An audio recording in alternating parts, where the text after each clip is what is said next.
From Nebraska's trusted news source, this is Channel 8 News at 5. We begin tonight with some breaking news. Good evening, everyone, and thank you so much for joining us. The mask mandate here in Lincoln and Lancaster County will not be extended. Channel 8's Ariana Martinez joins us live in the studio with the latest COVID updates that came down just a little bit ago. Ariana? Yes, Rod. After about 4 consecutive months of the county encouraging and enforcing the mask mandate, it will come to an end at 11:59 at night on December 23rd.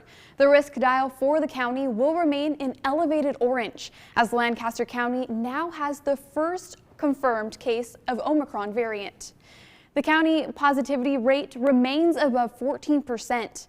Hospitalizations are on the rise in our county, and today hospitals report 126 COVID patients hospitalized, and 21 of them are on ventilators. Our community has experienced 17 COVID-related deaths in the month of December alone, and the health department claims many did not have underlying health conditions. Even though the mask mandate is ending, the health department is still encouraging businesses to require them and for the community to wear them in public. Last month, when we extended the directed health measure, we stated our intention for the mask requirement to remain in place one more month, to give ample opportunity for everyone eligible to get vaccinated or receive boosters. We specifically wanted to give parents and guardians the opportunity to get their children aged 5 through 11 fully vaccinated. We provided those opportunities, and the DHM will not be extended. With the newer Omicron variant, the county health director said, quote, "Natural immunity won't save you from Omicron. The mayor and health department are urging you to get vaccinated and receive your booster shots as we enter the holiday season." The health department will be partnering with various entities to hold large-scale vaccination clinics. And Lincoln Public Schools will continue to require masks indoors on their campuses, as well as for public transportation and senior living facilities. All right, Ariana, I know some people are happy that the mask mandate is going away. Others are going, now? So we'll continue to keep a closer look at this and have more at 6 and 10 o'clock. Thank you so much, Ariana. Governor Ricketts speaking today at the Lincoln Independent Business Association lunch. He was there to talk about employment here in Nebraska, but started his speech talking about getting vaccinated. And if you haven't been vaccinated, I encourage you to get vaccinated. It is the best defense that we have against the virus. What we'll do is we get that vaccine, it'll help you generate the antibodies, which will help you fight off the virus and avoid going to the hospital, potentially even dying. He also encouraged those who got their vaccine and are eligible to do so to get the booster shot to further increase their antibodies. He also recommended people get tested even if vaccinated if they're visiting elderly relatives or those who are unvaccinated. And speaking of COVID, this afternoon, President Biden speaking to the country, laying the framework for a new battle plan. The goal, of course, stop the Omicron variant from wreaking havoc on the nation. Here's more from ABC's Andrew Dimbert. As the Omicron variant, the dominant strain of the virus, continues to spread across the U.S., if you're not fully vaccinated, you have good reason to be concerned. The White House says it's meeting the threat head on, taking drastic measures to slow this surge. The best thing to do is get fully vaccinated and get your booster shot. And no, this is not March of 2020. 200 million people are fully vaccinated. We're prepared. We know more. We just have to stay focused. And fearing a tighter squeeze on our nation's hospitals and healthcare systems, the Biden administration is calling on military personnel to help. That's 1,000 military doctors, nurses, and medics. President Biden also rolling out new federal testing and vaccination sites. Testing has long been a crucial component in the fight against the pandemic. The White House announcing free at-home rapid tests will be made available for any American who requests one, promising 500 million tests come January. We'll be getting these tests to Americans for free. The president's playbook to tackle Omicron comes as the U.S. just recorded the first death from the new, more contagious COVID variant, an unvaccinated man from Texas. Health officials have been sounding the alarm on just how contagious Omicron is, even for fully vaccinated and boosted Americans. Dr. Anthony Fauci telling Good Morning America, though it's not yet known, it does appear Omicron may be less severe than once thought, but still expects hospitalizations and deaths to continue to rise, especially for those who are unvaccinated. It's not surprising at all that you're going to see deaths due to this. With Christmas just days away, the World Health Organization now suggesting people either delay or cancel their holiday plans. And with New Year's Eve celebrations on the horizon, New York City is now reevaluating restrictions for the ball drop in Times Square. It's going to be a challenging few weeks. There's no question about it. Andrew Dimbert, ABC News, New York. And back here at home, Madonna Rehab is launching a new post-COVID recovery clinic. It's to help support patients who experience lingering symptoms weeks or even months after the illness. Since March of 2020, Madonna has treated more than 265 patients requiring post-COVID rehab. Well, the pandemic has brought about a lot of unexpected changes, of course. One of those is the recent growth in our area's food truck industry. Channel 8's Alexa Skaneski joins us live here in the studio with more on that story. Alexa. Yeah, that's right, Rod. Food trucks were gaining in popularity before the pandemic hit, but now cities are changing their landscape because of all of them. You step back in time when eating at Nitro Burger, a restaurant near 27th and Cornhusker. But long before this retro spot was there, it started with a food truck. Nitro Burger has been riding and dining since 2011 and still is in commission today. But when the pandemic cut their staff in half, Nitro Burger had to make some changes. For nearly 6 months, the restaurant closed its doors and relied completely on their beloved food truck. Our food truck was really heavy, so that really helped a lot.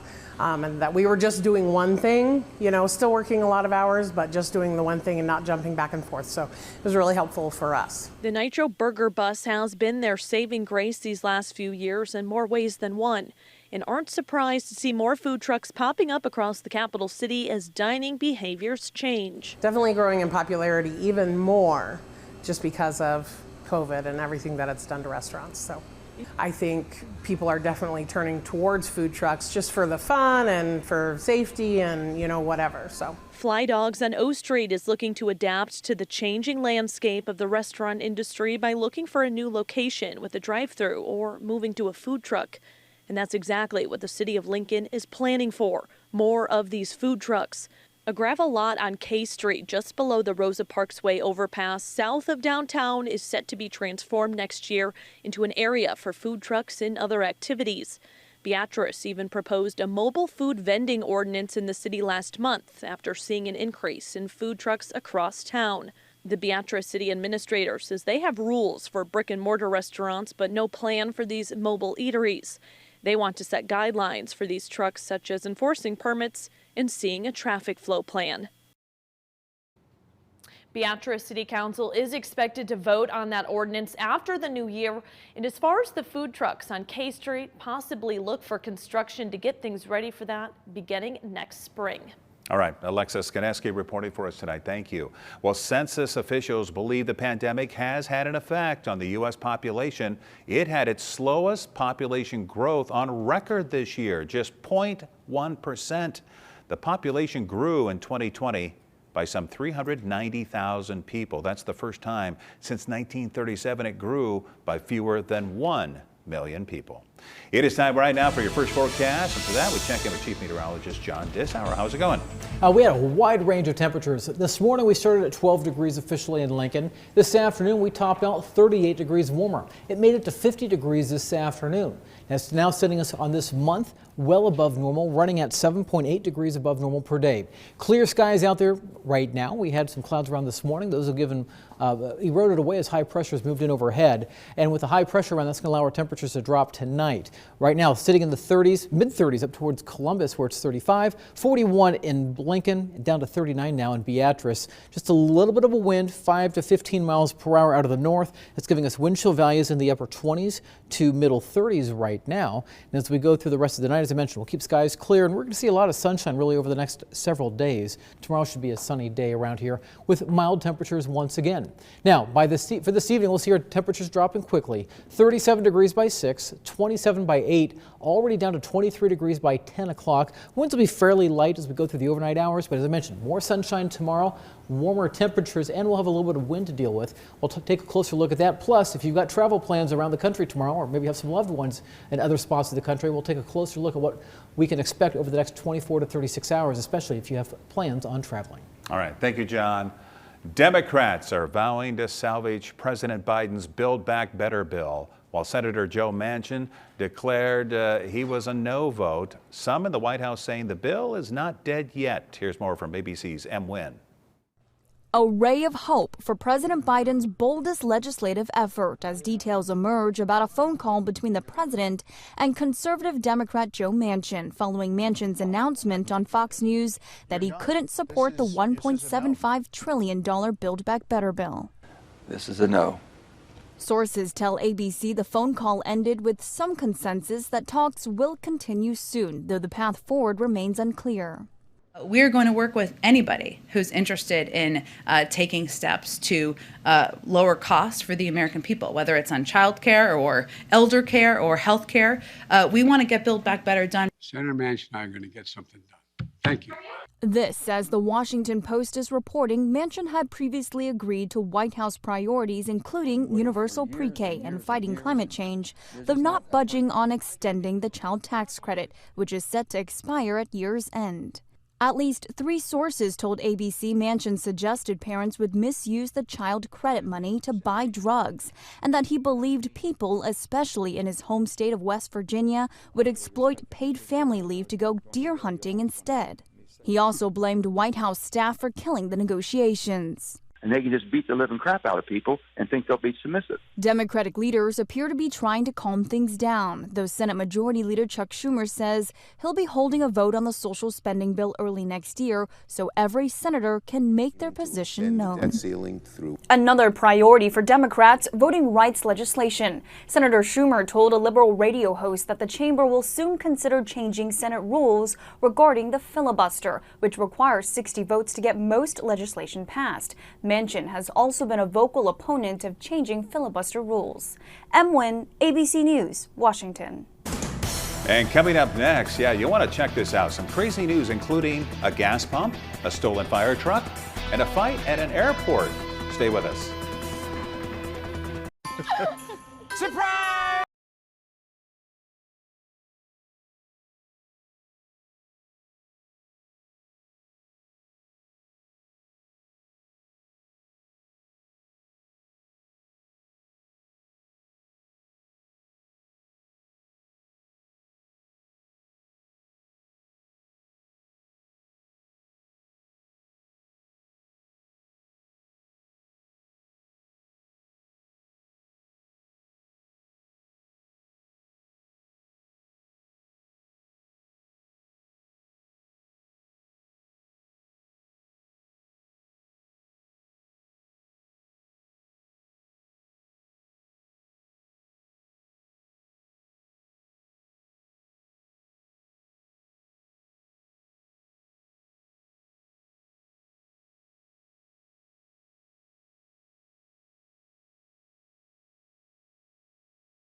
I've never seen this before. It was quite a scene in Pasadena, California, after an SUV hit a gas pump. Take a look.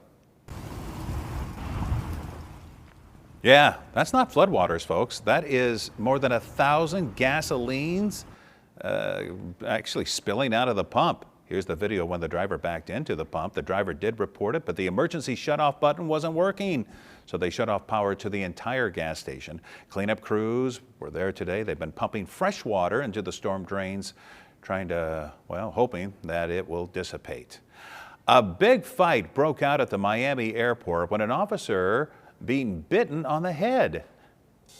Another passenger caught it on camera.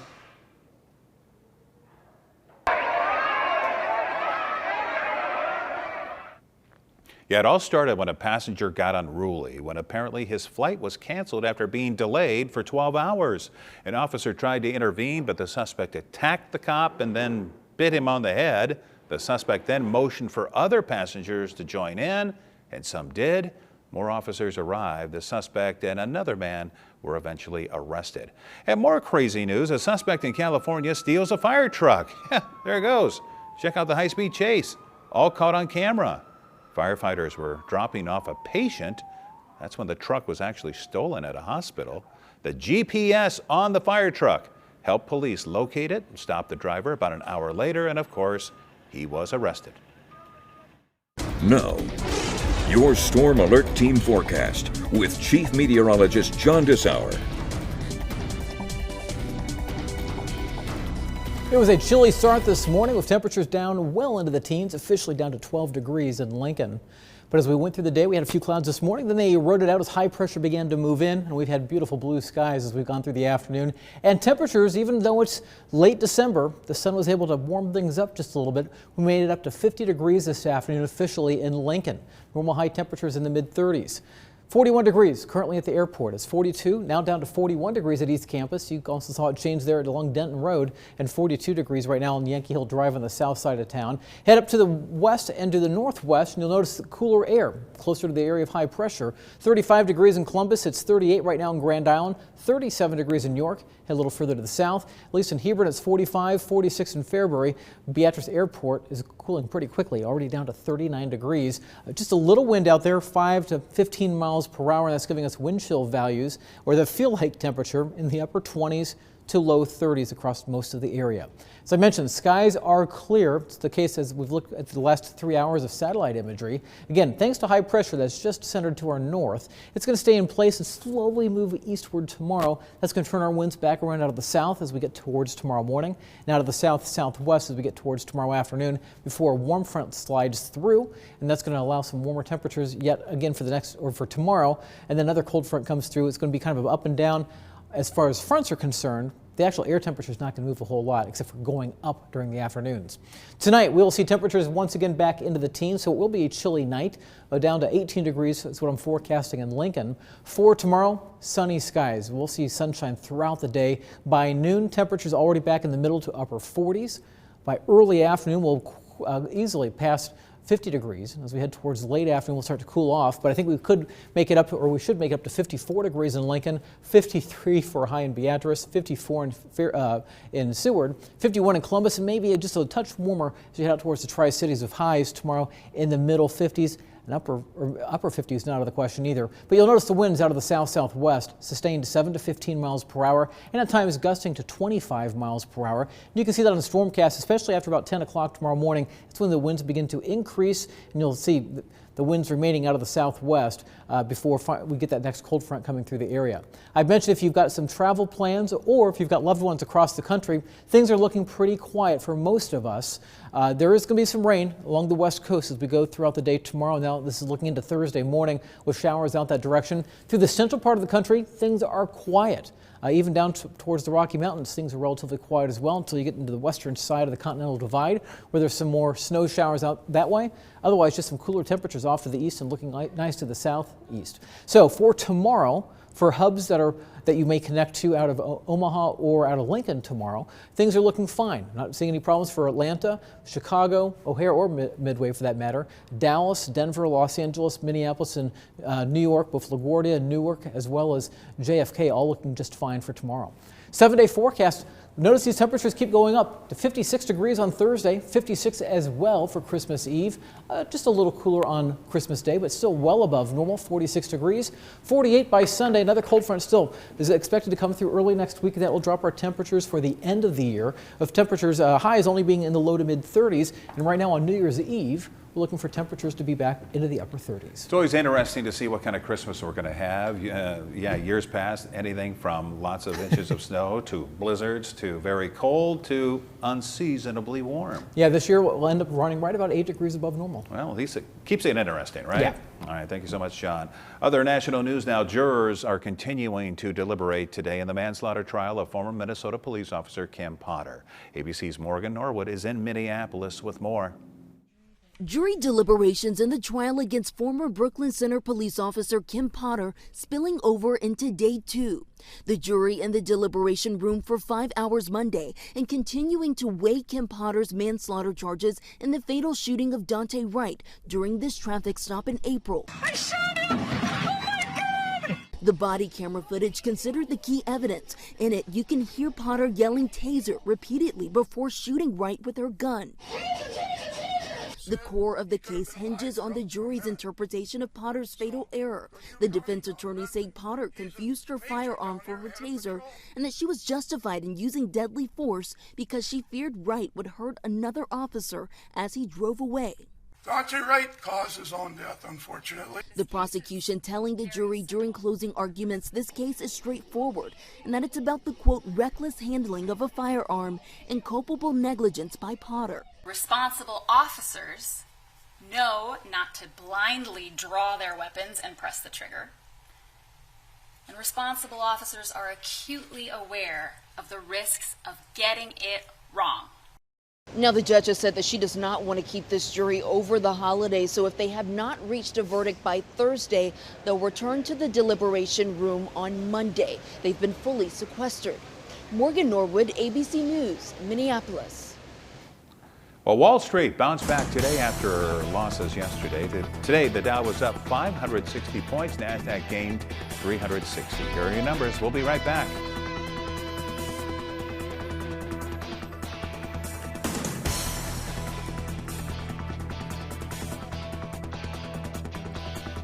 Tonight, the Omicron variant surging across the U.S. heading into Christmas, and with tens of millions traveling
Well, at 9:59 a.m. today, it officially became the first day of winter. Not 10 o'clock. No. 9:59. So, John, here we are. First day of winter. From here on out, the days get a little bit longer as far as daylight. That's right. In fact, tomorrow will be just a few seconds longer than today, but it's getting longer nonetheless.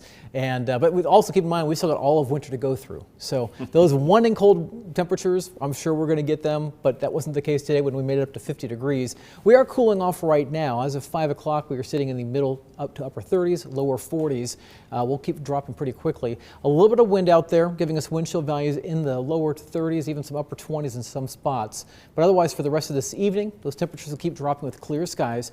27 degrees by 8. Notice calm winds by 10 o'clock, and that's when the temperature can really start to get down. I think we do drop down into the teens by tomorrow morning. But we've got warmer temperatures coming tomorrow afternoon. We'll have to enjoy the afternoons for the next several days. All right. Thank you, John, and thank you all for joining us. World News Tonight is coming up next, and then we'll see you right back here with more news, weather, and sports at 6 o'clock. Closed captioning on Channel 8 Eyewitness News is brought to you by Christensen Hearing Analytics. 'Tis the season to break tradition in a Cadillac. Don't just put on a light show.